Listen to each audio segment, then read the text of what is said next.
Le diste play al audio más seguro de la web. Secure Podcast. Un podcast de seguridad informática hecho por y para la comunidad. Secure Podcast. Modo on. Buenos días, buenas tardes, buenas noches.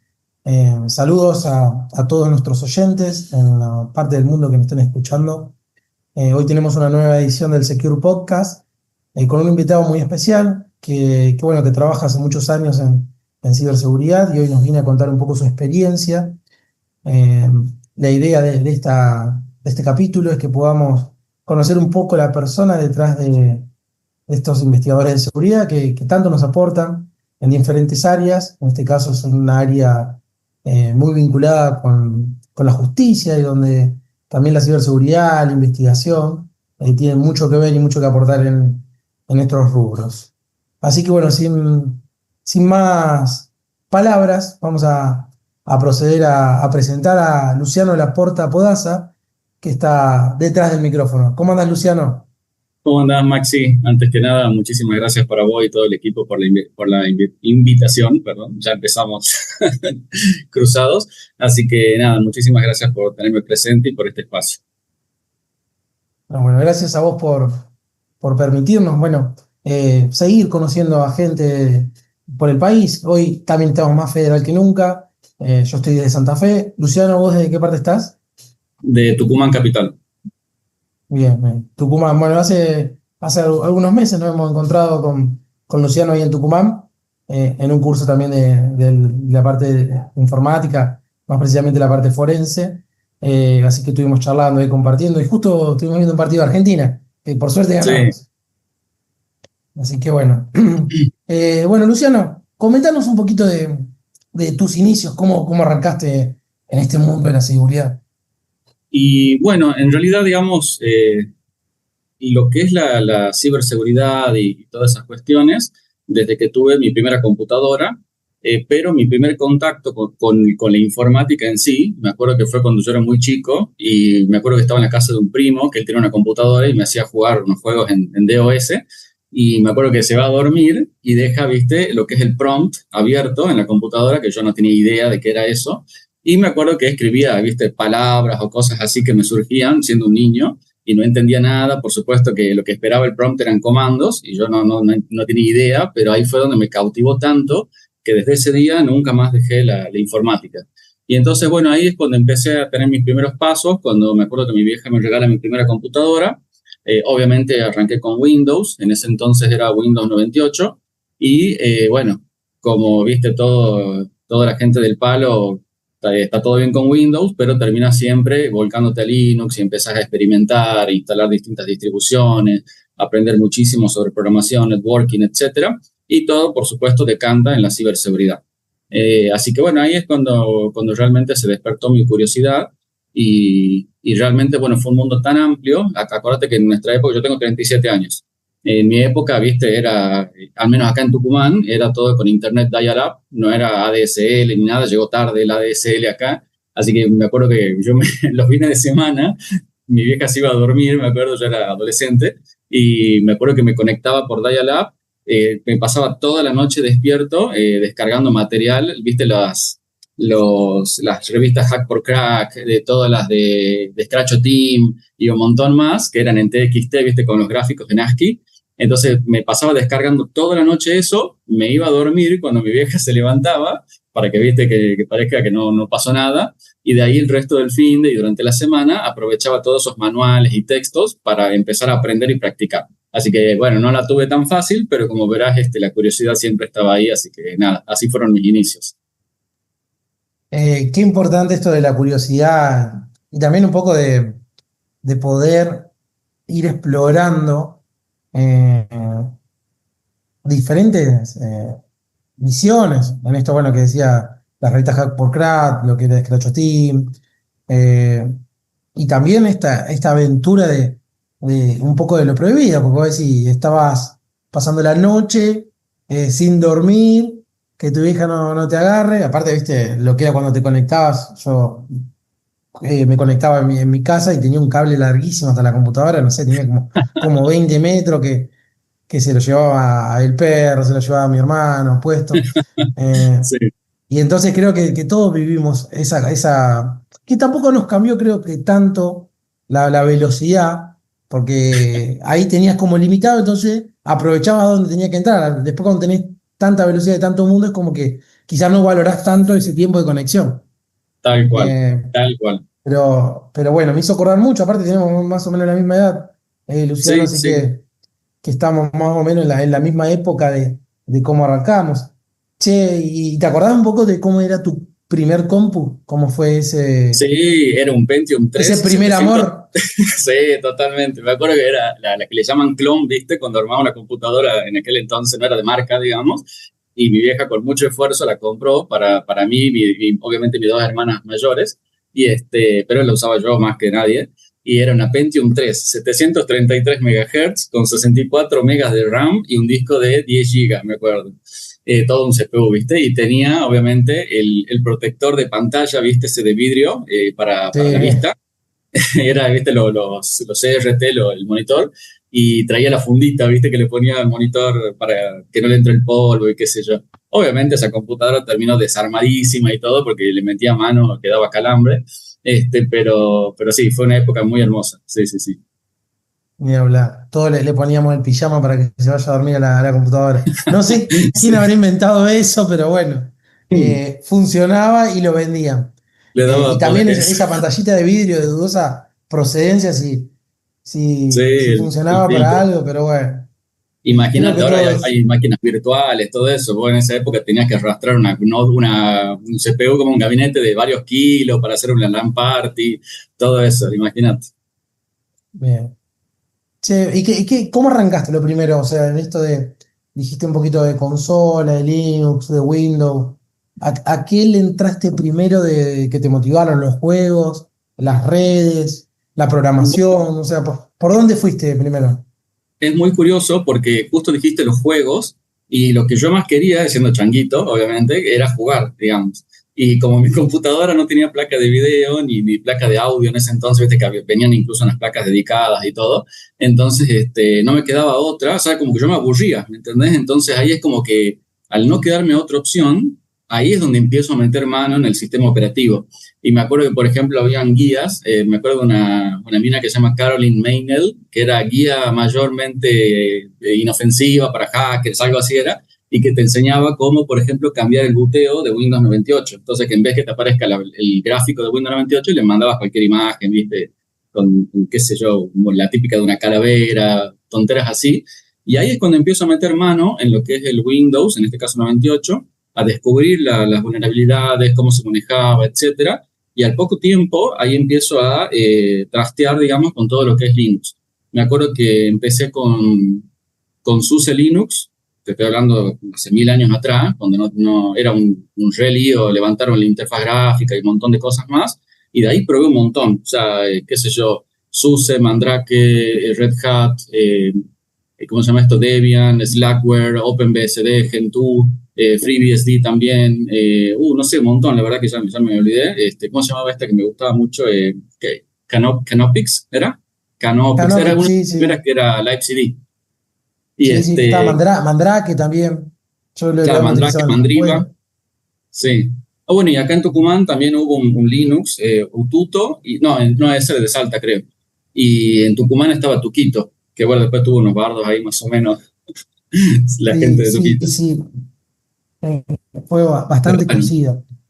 sí, sí. Sí, Y de aparte, ahí, vos que estabas comentando un poquito esto de la dificultad de tu primer computadora que no tenía quizás placa de sonido, cosas para los juegos. Imagínate querer jugar en Linux, donde no tenías ni driver no, para hacer andar el internet. olvídate. Y aún así jugaba los jueguitos esos que traían las interfaces, viste, tipo KDE, perdón, o Genome, o cosas así, viste, que traen los juegos medio chumbi así, bueno, lo mismo jugaba. Pero no, me recopé. Y ahí obviamente empecé a meterme en todo lo que era la consola, los comandos, de ahí pasé, me acuerdo, a hacer programación con Perl, o sea, C, C++, todo eso, Perl, Assembler, Después de ahí creo que pasé a PHP, si mal no recuerdo. Bueno, y ahí empecé a trabajar todo con open source, obviamente tipo, qué sé yo, servidores web Apache, MySQL, Postgres, etcétera. Y bueno, una cosa llevó a la otra, ya tuve mi primera portátil, que era una netbook, ¿cómo se llama esta? La MSI Wind U100, me acuerdo todo, digamos, como verás, y ahí sí ya llegó Ubuntu. Entonces, en mi experiencia, bueno, obviamente todos los Linux son muy buenos, cada uno con sus virtudes y quizás desventajas, pero Ubuntu era el que más o menos te resolvía todas las cosas básicas, como para que no renegues porque no te anda el sonido, no renegues porque qué sé yo, cosas muy, muy básicas. Bueno, llega Ubuntu y ahí es cuando ya empiezo, en esa época ya sale VirtualBox y empiezo, bueno, a experimentar con máquinas virtuales y todo. Y obviamente ahí empieza todo el tema este de poder montar, qué sé yo, herramientas de seguridad o un Kali Linux o lo que sea, la típica, en una máquina virtual y empezar a aprender, ¿no? Pero yo ya venía un poco molestando con el tema, con un amigo mío de la secundaria. Me acuerdo que en esa época nosotros, bueno, como bien decíamos, no hay muchos recursos en esa época, entonces íbamos a los ciber. Entonces ahí en los ciber hacíamos un par de cositas que nos trajeron un par de problemas, pero bueno, digamos que fue re linda la experiencia, aprendimos un montón y nada, uno va madurando y haciendo, viste, su camino. Eh, y bueno, nada, de ahí puedo seguir hablando, pero no sé si querés preguntarme quizás algo más. No, yo creo que bueno, que está bueno por ahí meternos en esa parte de que cuando uno empieza a adquirir ciertas habilidades, ciertas técnicas de hacking, creo que es importante hablar un poquito de ese corte que hay que hacerlo. Pero decir, bueno, en algunos problemas o algo, porque, no sé, quizás saber dónde están almacenadas las contraseñas, probar cómo funciona un keylogger, cuestiones que seguramente han pasado todos en estos ciber. Eh, Creo que a uno, el entender cómo funciona, el saber, creo que después ahí llega un momento donde te activa esa responsabilidad de decir, bueno, esto puede ser usado para bien o para mal. O sea, digo que está bueno por ahí hablar de esa etapa que te pasó, de ese descubrimiento que tuviste, que si esto puede ser bueno, puede ser usado para bien, puede ser usado para el mal, puede ser usado para investigar a un delincuente, puede ser usado para delinquir y robar, no sé, contraseña y extorsionar con cuenta. Entonces creo que está bueno, y más que nada nosotros, bueno, con el Marce Temperini, damos dentro de la Hack Academy, que es la academia de hackers que tiene Coparty, un módulo de ética, que es el último módulo de esa diplomatura que tienen ellos, donde trabajamos acá de cuando ya conoces técnica, cuando ya sabes quizás vulnerar algún tipo de sistema, todo eso hay una responsabilidad. ¿Cómo lo Claro, trataste? ¿Cómo lo hablaste? Si tenías a alguien para hablarlo también, porque acá en esto son profesiones muy solitarias. Bueno, acá mencionaste que tiene un compañerito, pero son profesiones muy sí. solitarias donde no tenemos un consejo que le puede preguntar a alguien que no esté de este mundillo. Totalmente. De hecho, como bien decía, somos re solitarios. Yo era un niño muy solitario. De casualidad, yo iba a una escuela técnica y un compañero mío, que hoy tiene una empresa grande de desarrollo de software, de capacitación y todo acá en Tucumán. Bueno, éramos muy amigos, los dos andábamos juntos, viste, siempre en cada cosa que salía, nos contábamos todo, che, mirá, salió esta cosa, qué bueno, y íbamos, lo probábamos y todo, bueno. Y realmente llegó un punto, obviamente todo esto te digo, éramos adolescentes, estábamos en la secundaria, y llegó un punto donde a mí, digamos, mi forma de ser siempre ha sido como muy, ¿cómo te puedo explicar? Me gustan todos los proyectos de impacto social, o sea, todo lo que puede mejorar de alguna forma la calidad de vida de las personas. Obviamente siempre desde mi lugar que es la tecnología, la seguridad, tanto informática como física. Y resulta que, miramos cómo son las cosas, que allá por el año 2011, 2012, no me acuerdo, desarrolló un botón de pánico, que viste que habíamos charlado un poco acá en Tucumán de eso, que creo que fue más o menos la misma época que ustedes habían hecho con Marce, también algo similar, un botón de pánico. Y, y bueno, ahí es como que me empiezo a meter mucho en todo lo que era la seguridad, llamémosle física, ¿no? En el sentido de botón de pánico, que genera alertas, ayudas a alguien, etcétera. Y bueno, y el tema es que me acuerdo que en esa época ya estaba Tor, viste, de Onion Router, y resulta que me empiezo a meter, a investigar, qué sé yo, y obviamente, viste que vos encontrás de todo ahí. Entonces, ahí es cuando me empieza a llamar la atención muchísimo esto, incluso la facilidad con que se cometen algunos delitos a través de Internet. Y ahí, como bien decías vos, viene la frase del tío Ben a Peter Parker, un gran poder conlleva una gran responsabilidad. Y dije, no, pará, yo tengo que hacer algo al respecto, digamos. ¿Por qué? Porque más o menos tenía los conocimientos, me gustaba, me interesaba, quería ayudar, etcétera. Y bueno, una cosa lleva a la otra y termino entrando a la fuerza, acá en Tucumán, en la Brigada de Investigaciones en Delitos Telemáticos, le llamaban en esa época, año 2014 más o menos. Y ahí empiezo a trabajar en algunas causas. Obviamente nosotros veíamos de todo, ¿no? O sea, homicidios, delitos informáticos en general, qué sé yo, robo, lo que se te ocurra. Y bueno, y ahí es donde tengo mi primer caso. Esto es una anécdota que te puedo contar, digamos, dentro de lo que... Tengo muchas anécdotas, algunas te las puedo contar, otras quizás no. Pero esta, por ejemplo, fue de un tipo que era un homicida, era de otro país, mató a una persona acá en Tucumán, y fue mi primer caso, que lo vimos con un compañero nuestro, ahí que también somos muy amigos hasta el día de hoy. Y resulta que, bueno, nada, no sé si vos te acordarás, en CSI, viste esa serie de Yankees, hay una escena muy, muy famosa, que debe estar en YouTube seguro, donde dice un vago, sí, tenemos la dirección IP, no sé qué, y aparece una mina de la nada y dice, sí, haré un programa en Visual Basic para rastrear esta dirección IP. Y queda como recolgada, ¿viste? Y nosotros todas las mañanas con mi compañero nos cagábamos de risa y decíamos, vamos a hacer un programa en Visual Basic para cualquier cosa. O sea, tonteras, ¿viste? De changuito. Bueno, resulta que el tipo lo veníamos siguiendo hace un par de meses. Lo único que teníamos de esta persona era su red social de Facebook. Y resulta que, no, bueno, una investigación muy larga y estaba prófugo el tipo, ¿no? Estaba justamente en Buenos Aires, prófugo. Y, viste, bueno, Buenos Aires es inmenso, no es como Tucumán. Entonces, bueno, entre pitos y flauta, te la hago muy, muy corta. Lo terminamos agarrando el tipo porque justamente desarrollo, en esa época no habían tantas herramientas, entonces me programo mi propia herramienta que lo que hacía era una especie de phishing. Sí, era un phishing, digamos, que yo le mandaba un link acortado a la víctima, te redirigía a una página que era igual a Facebook, obviamente para pedirte las credenciales, utilizaba la API de HTML5 del navegador para sacarte las coordenadas GPS, siempre y cuando el tipo debe aceptar, ¿viste? Porque te pide el navegador dar tu ubicación, y de una u otra forma lo mismo te sacaba la IP.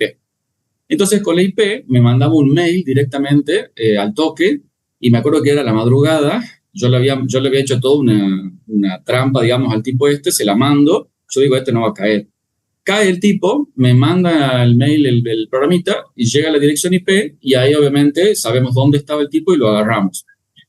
Lo interesante de esto es que, bueno, sí, lo agarramos, lo traen de Buenos Aires para Tucumán, toda una situación, qué sé yo, y me acuerdo que era un sábado a la mañana que yo voy ahí a mi trabajo, a la brigada, en delitos telemáticos. Y era un lío de gente, yo no entendía nada y claro, eran los familiares de la víctima.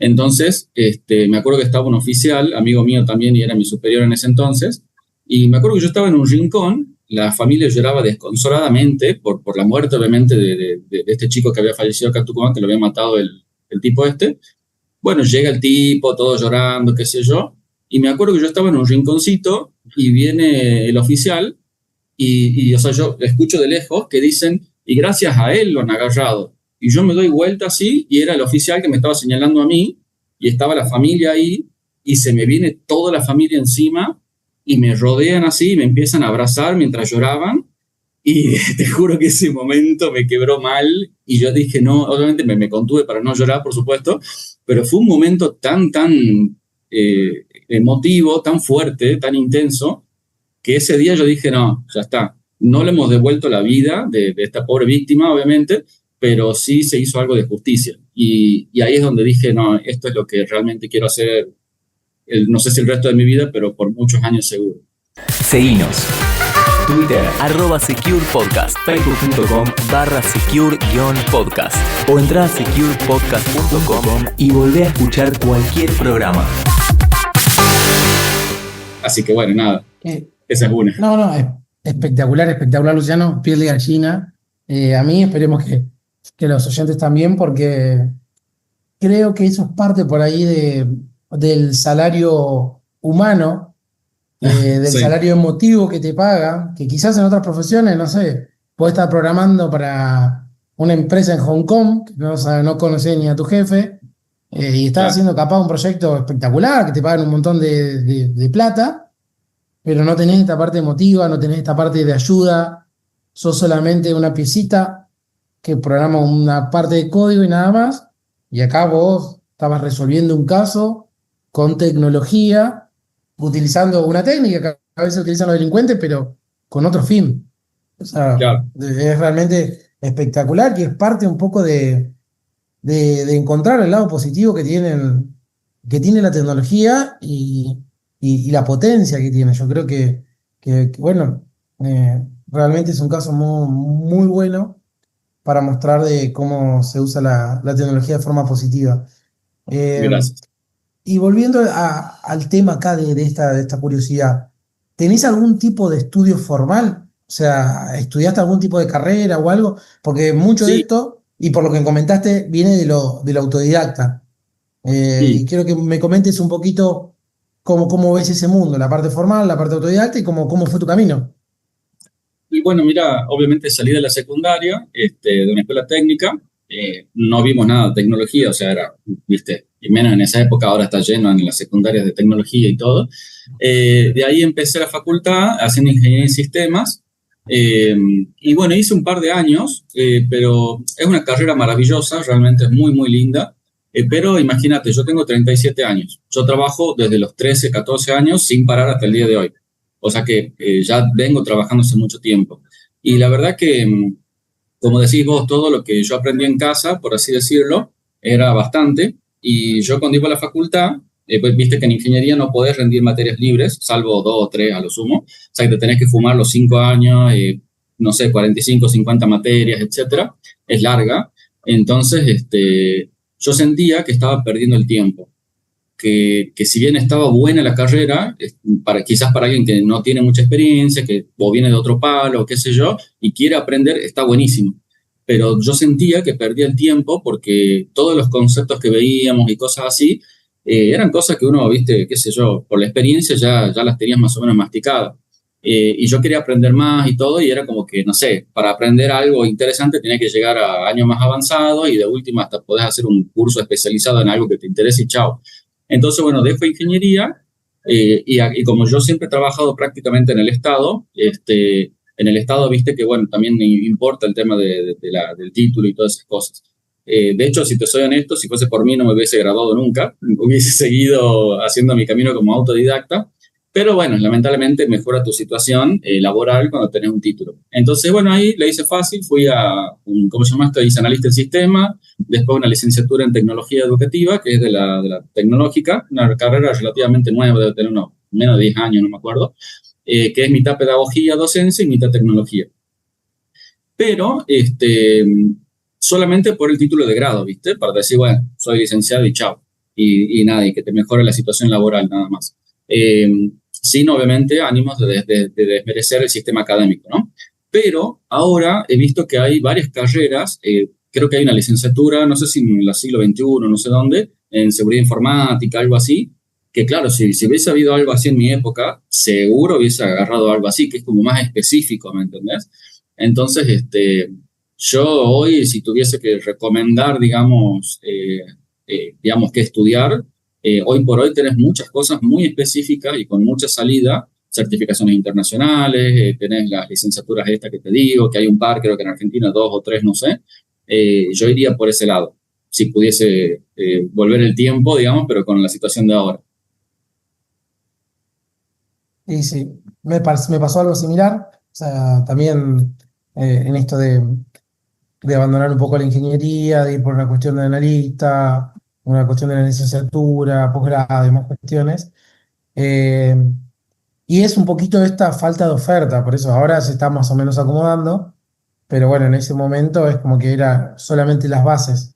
Eh, pero también es la importancia, yo creo que en esto, de la curiosidad de poder ir encontrando, leyendo, porque no es que uno no quiere estudiar, sino que más Claro, que nada no encontrás lo que a vos te satisface la curiosidad esta de encontrar, de saber cómo funciona, y todo eso también muchas veces no está ni en el idioma, no sé, ¿Cómo lo llevas vos al tema del idioma, por ejemplo?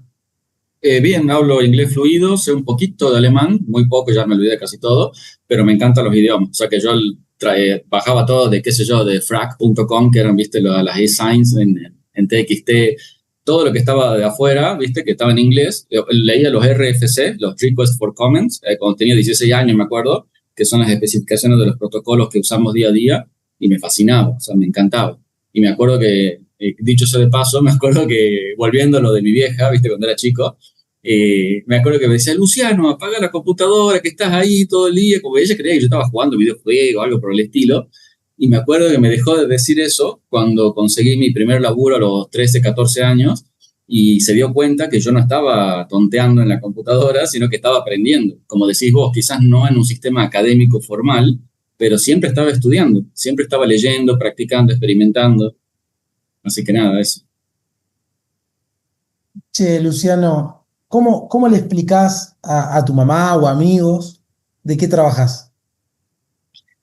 Uf, es justo casualmente mi rol es medio raro de explicar, porque a veces yo, viste, cuando voy a decir, no, bueno, soy programador, o qué sé yo, hago redes, o no sé, cualquier cosa muy específica. Lo que tiene de bueno mi laburo es que, y que quizás por eso estoy ahí también hace tantos años, hace más de 10 años, es que es muy dinámico. O sea, hoy estoy en la computadora desarrollando alguna herramienta interna para investigaciones, herramientas que obviamente probablemente nunca vean la luz porque son muy sensibles. Eh, y mañana estoy pateando una puerta, bueno, ya no lo hago porque antes la policía lo hacía, con patear puertas para allanamiento. Hoy voy a supervisar allanamientos que salgan bien. O voy a la calle a hacer una investigación y también en la computadora de vuelta una investigación digital. O sea, es muy dinámico. O sea, que no es algo que te aburras, ¿me entendés? Nunca, porque siempre pasa algo. Y siempre hay algún evento importante que tenés que encargarte o te asignan. Como, bueno, cuando te conté lo de amenaza de bomba, que ya vamos a hablar de eso. Eh, y bueno, y cuando yo le tengo que explicar a la gente a qué me dedico, depende. Si tengo ganas de explicar, porque es largo, explico más o menos todo esto. Si no, digo, soy informático o trabajo, qué sé yo, actualmente en el Poder Judicial, digamos. Soy empleado judicial, qué sé yo. Bueno, Bien. y Bueno, pero por ahí acá tenemos un poquito de tiempo, sí, así que no, podemos, si bueno, querés, detallarnos un poquito en qué sería, porque aparte está bueno sí, para los oyentes que puedan ver que no es solamente estudio la carrera y voy a laburar de esto, o sea, es A, B. Tenés un montón de lugares claro. para salir jugando porque tenés herramienta, conocimiento, tu curiosidad, tus ganas de hacer justicia. Entonces yo creo que está bueno por ahí poder abrir todos esos panoramas y alumbrar a los que por ahí dicen, no, ¿para qué estudiar ciberseguridad? Si ahora la inteligencia artificial, y qué esto, qué lo otro. O sea, está bueno por ahí que lo cuentes. Bien, o sea, yo te hablo de cuando alguien te pregunta, viste, cuando conoces a un extraño y dice, ¿a qué te dedicas? Bueno, la explicación corta es, tipo, trabajo en el Poder Judicial o cosas así. Ahora, cuando tengo que explicar realmente qué hago, yo estoy en el Poder Judicial actualmente, o sea, renuncié a la fuerza, me fui al Poder Judicial y en esa época, cuando yo ingreso al Poder Judicial, estaban convocando gente para un equipo científico de investigaciones fiscales, que por sus siglas se llama ESIF. Ahí en el ESIF es todo un cuerpo interdisciplinario, o sea, hay gente altamente calificada, o sea, de criminalística, de bioquímica, de informática forense, investigaciones, etcétera. Y obviamente cada departamento o cada área se encarga de su especialidad. Y yo en particular estoy en todo lo que es el área investigativa. Eh, dentro del ESIF, ¿no? Y bueno, generalmente nosotros somos como una especie de cuerpo especial o unidad especial que solamente ve los casos más importantes de Tucumán. Qué sé yo, crímenes que son muy, muy difíciles o complejos de resolver, cosas que requieren alta complejidad o herramientas muy avanzadas. En fin, la verdad que es un equipo realmente de profesionales, muy, muy grosso y con gran calidad humana, que eso es lo más importante. Este, todos creo que aspiramos a lo mismo, que es tratar digamos, de colaborar a la sociedad, trayendo algo de justicia, desde una forma más humana posible, por supuesto, porque viste que, bueno, lamentablemente la sociedad en la que vivimos está muy deshumanizada, y más con estos temas sensibles como lo es un homicidio, qué sé yo, un abuso sexual o cosas así medio delicadas. Entonces, nada, realmente es un hermoso equipo. Y yo en lo particular estoy dentro del departamento de investigaciones, pero además, esto nunca nadie me lo pidió, pero lo hago por voluntad propia, también me dedico no solo a las investigaciones de todo tipo, o sea, cibercrimen, homicidios, lo que sea, pero además desarrollo herramientas, como te contaba hace un rato, herramientas muy, muy grandes de uso interno que facilitan o agilizan las investigaciones de todo el equipo nuestro, digamos. Básicamente eso. Básicamente con toda la complejidad que tiene, pero espectacular. O sea, Sí, pues decir, soy, básicamente como si fuera algo fácil, que hasta fíjate, tuviste que tener varios minutos para contarlo, pero nada, bueno, está buenísimo porque suena re interesante, muy complejo, porque aparte también coordinar con áreas distintas, con ramas que por ahí uno no conoce, pero creo que es parte también de lo lindo del desafío. Y en esto que vos sí, mencionaste de este caso de las bombas, de las amenazas de bomba, me gustaría poder hacer sí, doble clic ahí y meternos, porque me pareció dale. muy copado, porque fue algo que se dio en distintos lugares. Acá en Santa Fe también lo tuvimos, pero creo que también hubo en Buenos Aires, pues se empezó a contagiar, ¿viste? Esto, que se viraliza Sí, algo, se difunde en los medios y todos lo hacen. Y creo que está bueno contarla porque tuvo final feliz. sí, la verdad que acá en Tucumán, para mi sorpresa, fue una locura, pero una locura en serio. O sea, empezó con todo, era en el 2023, me acuerdo. Yo estaba en ese entonces, yo había pasado del departamento de investigaciones, del ESIF, yo había pasado a la coordinación de todo el ESIF. Y de ahí justo surge esto de las amenazas de bomba. ¿Y qué pasó? Como decías vos, era algo, bueno, que se hizo viral. Empezó con estudiantes que hacían amenazas de bomba para no rendir los exámenes. Eh, y bueno, y esto escaló, se fue realmente al tacho. Te estoy hablando de que tuvimos más de 100 amenazas de bomba en Tucumán, en toda la provincia. Imagínate vos, parecía película de ciencia ficción, porque por cada amenaza de bomba a cada establecimiento educativo intervenían defensa civil, bomberos, bueno, todo lo que era policía en general, y bueno, y no me acuerdo quién más, y era todo cortar calles todos los días en toda la provincia, y especialmente lo que es microcentro, que es un caos cuando te cortan una calle. Entonces, realmente, imagínate que eran de 15 a 20 amenazas de bomba por día. Fue una cosa que explotó de la noche a la mañana. Y ahí es donde me asignan a mí para que me haga cargo de esa investigación. Y bueno, obviamente fue bastante variado el tema de cómo hacían las amenazas. Puede ser por teléfono, por correo electrónico, etcétera. Eh, y bueno, y en ese caso, digamos, me dicen, bueno, armate un equipo, me dicen, y bueno, y coordina todo lo que es la investigación. Entonces, bueno, reúno a dos amigos que son muy buenos también investigando y excelentes personas, y armamos el equipo y empezamos a investigar. Para que te dé una idea de cómo escaló esto, terminamos incluso trabajando codo a codo con Interpol, porque habían algunas amenazas de bomba que venían por mail anónimo, venían obviamente tratando de ocultarse detrás de mail anónimo, VPNs, etcétera. Y, y bueno, si bien no puedo dar muchos detalles, pero sí te puedo decir, para la audiencia que está escuchando, que cuando Interpol te toca la puerta, hasta los que dicen que no guardan ninguna información tuya, te la entregan. Así que guarda con lo que andan haciendo. Y bueno, el tema es que salió todo bien, tuvimos un montón de casos y tuvimos uno en particular que, nada, era un tipo que hizo, es público, digamos, está ahí en los diarios, todo, si lo buscan, lo van a encontrar.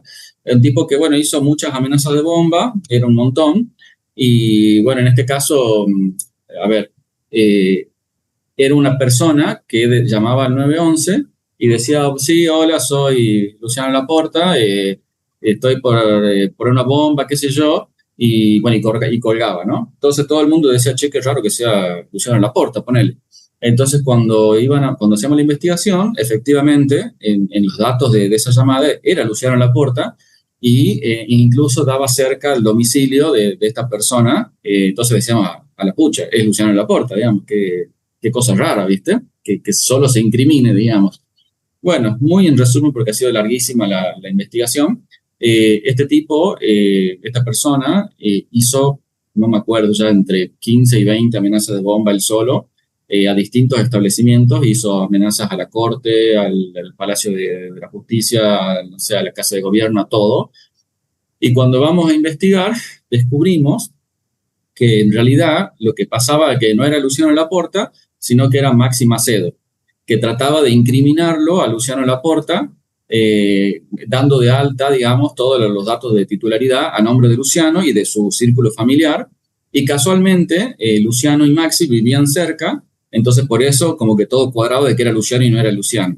Pero ¿qué pasó? Que era que Luciano y Maxi era una pareja que tenían, ya no hicimos pareja, ¿viste? Era una pareja que tenían conflictos, digamos, amorosos hace varios años, bien jodidos, o sea, eran personas que ya hace rato venían con un prontuario importante de denuncias cruzadas y se querían matar cuando se veían. Entonces, nada, descubrimos que nada, no era Luciano, sino que era Maxi, y bueno, y ahí obviamente salió todo bien la investigación esa.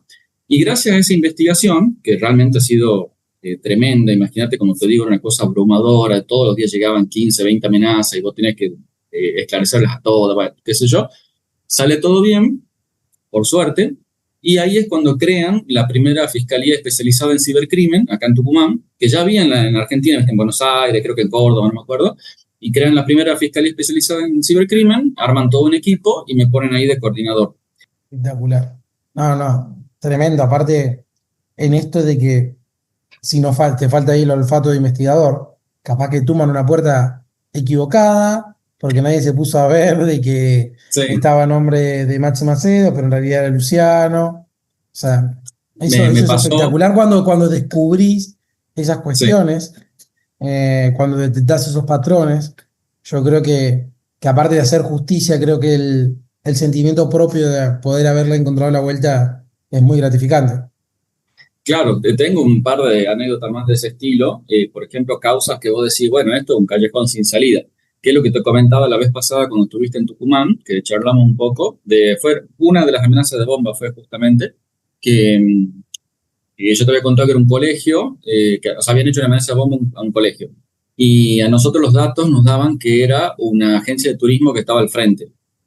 Entonces, cuando vamos a ver, era una agencia de turismo enorme, tenía, no sé, un montón de computadoras, celulares, etcétera. O sea, no podés secuestrar todo eso para hacer un análisis, es humanamente imposible analizar tanto y en tan poco tiempo. Entonces, nada, era como que decimos, bueno, la verdad que no hay salida. Y en eso ahí te conté aquella vez que se me ocurre intentar algo, trabajando con Google, por supuesto, con la gente de Google. Y bueno, les solicito una información específica que normalmente no era algo habitual solicitarla, y ahí es donde salta que era una alumna de la escuela, que sin, a ver, sí, te la conté esa. Sí, sí. Y bueno, y esa fue una de las vueltas de rosca, que si no esa causa estaría archivada, por ejemplo. Entonces, bueno, situaciones así, o por ejemplo, cuando estaba en la policía, me acuerdo, teníamos una, no sé, me acuerdo que habían robado un par de cosas a una persona y entre eso habían robado una tele. Y resulta que el ladrón estaba usando esa tele y estaba usando la cuenta de Netflix de la víctima. Entonces, nosotros cuando vamos a ver, obviamente oficiamos a Netflix, todo lo demás, nos da el registro de direcciones IP y nos daba una casa que era muy difícil de determinar cuál de esas casas era, por la zona, ¿viste? Por la disposición de todo el terreno y qué sé yo. Y me acuerdo que me llegué con el móvil nuestro y bueno, empecé a utilizar todas herramientas de Wi-Fi para hacer monitoreo de Wi-Fi, de Kismet, de todas esas herramientas que traen, viste, Linux. Y empecé a escuchar lo que había en el aire hasta que detecto, digamos, una MAC address que era, que coincidía con la marca de la televisión que buscábamos. Y por la fuerza de la señal me daba que era, por ejemplo, este domicilio y no los otros que estaban a la par. Entonces, marcándolo de esa forma, ahí es cuando, bueno, pedimos el allanamiento y da positivo y recuperamos esa tele, por ejemplo. Entonces, sí, tenés situaciones donde podés usar herramientas del día a día, que quizás lo usas para otra cosa y sirven para esto. Buenísimo. Muy bueno. Para ya más o menos ir cerrando, me gustaría hablar un poquito sobre el futuro, de cómo Sí. ves el futuro de la investigación, si con esto de cifrado, inteligencia artificial, cada vez más tecnología en dispositivos, si lo ves como una oportunidad para mejorar las investigaciones o una dificultad. Es bastante complicado de responder eso, porque por un lado, es verdad que sí te ayuda en toda la inteligencia artificial, yo la uso todos los días, ahora empecé a implementar inteligencia artificial también en algunos proyectos, Eh, pero también del lado de los chicos malos, también dificulta un montón la investigación. Y si me lo permitís, haciendo futurología y diciendo cosas un poco medio falopa, diríamos, hablando mal y pronto, yo, aclaro, yo soy hiper fanático de la película Matrix, quizás por eso estoy sesgado por esto, pero, viste, no sé si conoces el proyecto Neuralink, Sí, sí, sí lo conozco. el De Elon Musk. de Elon Musk.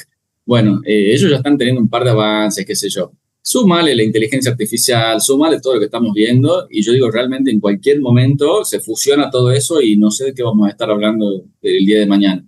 Así que la verdad que en cuanto al día a día, ayuda muchísimo la inteligencia artificial en nuestro trabajo.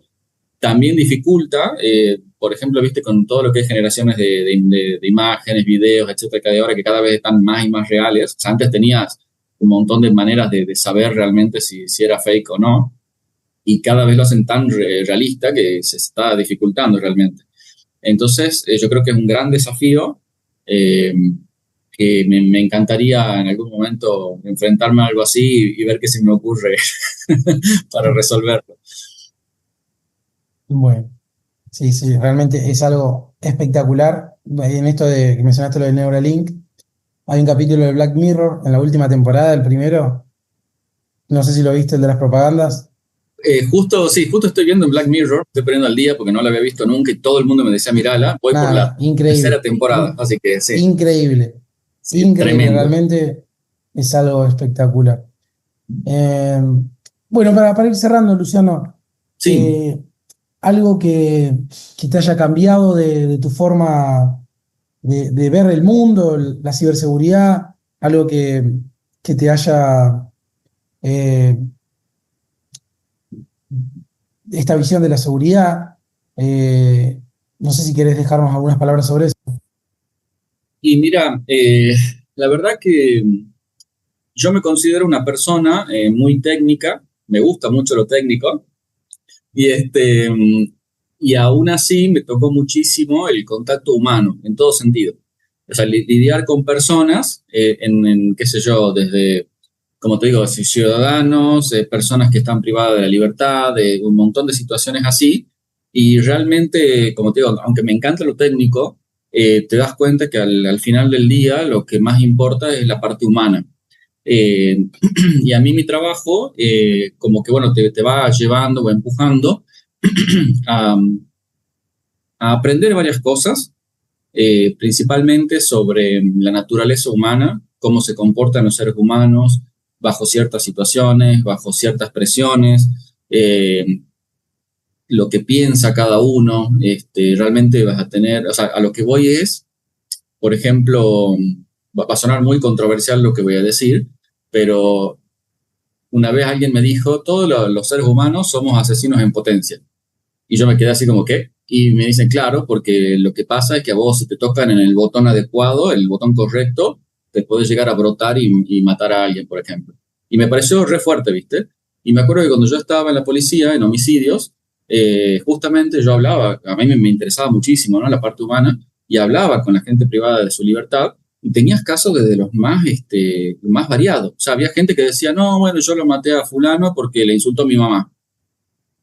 Y otros que decían, no, bueno, porque, qué sé yo, un tipo abusó sexualmente de mi hermana y fue en venganza. O sea, sabes, como que tenés desde lo más sencillo hasta lo más delicado.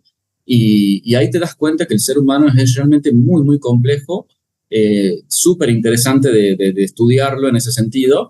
Y bueno, y como te decía, mi trabajo te enseña muchas cuestiones a la hora de, por así decirlo, leer a las personas, interpretarlas, ayudarlas. Este, y bueno, nada, y como bien decíamos al principio, con todo esto de la curiosidad y qué sé yo, de lograr resolver un caso a veces por la mera intuición.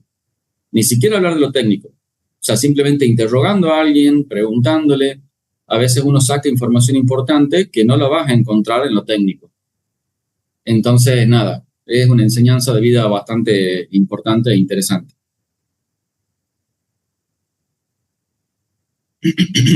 Bueno, Luciano, realmente hemos tocado un montón de temas, inclusive Sí, arrancamos hablando de computadora, terminamos hablando del humano. Una entrevista muy linda. Seguiríamos horas, tampoco te queremos robar tanto tiempo y quedar más o menos dentro de los parámetros de lo que son los episodios. Así que, bueno, muchísimas gracias. Ojalá podamos tener otra ampliación, solamente de casos, ya lo vamos a ir trabajando. Y bueno, agradecerte tu tiempo, tu predisposición. Y bueno, muchísimas gracias. Bueno, muchísimas gracias a ustedes también por la invitación, el espacio y la buena onda. Y cuando quieran, me encanta compartir y también aprender de ustedes, pues son unos cracks, todos ustedes. Ya los conozco varios, viste, del círculo que tenemos ahí conocido. Así que nada, muchísimas gracias. Bueno, y este fue un episodio más de Secure Podcast. Espero que les hayan gustado. Síganos en las redes sociales, suscríbanse al canal y quedamos en contacto. Saludos para todos. Esto fue Secure Podcast. Volvé a escuchar este u otro programa en securepodcast.com.